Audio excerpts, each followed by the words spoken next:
পুষ্টি আছে, হজম করতে পারলে অনেক পুষ্টি। আসসালামু আলাইকুম রহমতুল্লাহ। আলহামদুলিল্লাহ, আমি আপনাদের জন্য এমন একটি খাবার নিয়ে আসছি যে খাবারটি আপনার শরীরের জন্য অত্যন্ত গুরুত্বপূর্ণ। আর এই খাবারটি আল্লাহ রহমতে আপনার শরীরে সকল ধরনের পুষ্টির ঘাটতি পূরণ করবে।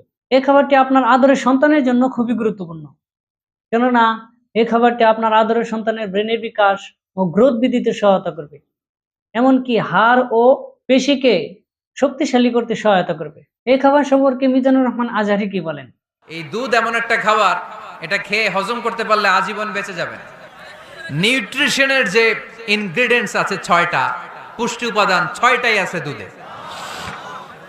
এজন্য আল্লাহ রাসূল সাল্লাল্লাহু আলাইহি ওয়াসাল্লাম দুধ বড্ড পছন্দ করতেন আর বলতেন আলাইকুম বি আলবানিল বাকার, তোমরা গরুর দুধ খেও, গরুর দুধের ভিতরে অনেক পুষ্টি আছে, হজম করতে পারলে অনেক পুষ্টি। আমরা যেন বেশি বেশি দুধ পান করি, আল্লাহ তুমি তৌফিক দান করো। আলহামদুলিল্লাহ, আমরা গ্রাম থেকে গাভীর খাঁটি দুধ নিয়ে আসি। আপনারা চাইলেই আমরা আপনাদের বাসায় পৌঁছে দিব ইনশাল্লাহ। আর আমরা সর্বনিম্ন 250 গ্রাম পর্যন্ত দিয়ে থাকি যদি আপনি প্রতিদিন বাসায় নেন। আমাদের সাথে যোগাযোগ করতে স্ক্রিনে দেওয়া নাম্বারে কল করতে পারেন, ইমো অথবা হোয়াটসঅ্যাপে। আমরা আপনাদের বাসায় পৌঁছে দেব ইনশাল্লাহ।